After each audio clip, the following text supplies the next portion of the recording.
بسم اللہ والسلام علی رسول اللہ۔ ایک سوال ہمارے دارالفتاء میں یہ آ رہا ہے کہ حضرت سیدنا امیر معاویہ رضی اللہ تعالیٰ عنہ کی پیدائش کب ہوئی اور آپ کب اسلام لائے؟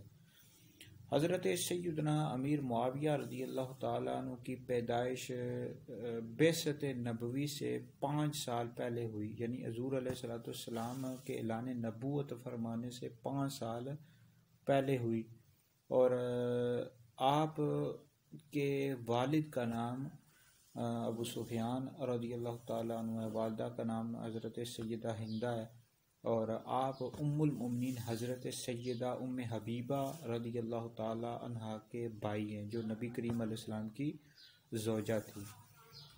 اور آپ کے اسلام لانے کے حوالے سے ملتا ہے کہ آپ 6 ہجری میں ایمان لائے، یعنی صلح حدیبیہ کے بعد آپ ایمان لے آئے تھے، لیکن آپ نے اپنے اسلام فتح مکہ کے روز ظاہر کیا۔ سن 6 ہجری میں آپ ایمان لائے، اور نبی کریم علیہ السلام نے آپ کے حق میں دعا بھی ارشاد فرمائی، ترمذی میں موجود ہے، دیگر کتابوں میں بھی موجود ہے۔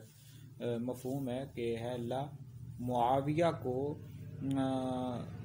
ہدایت دینے والا، ہدایت یافتہ اور لوگوں کو اس کے ذریعے ہدایت عطا فرما، یعنی اس طرح کا مفہوم ملتا ہے۔ تو بہرحال نبی کریم علیہ السلام نے آپ کے حق میں دعا بھی ارشاد فرمائی۔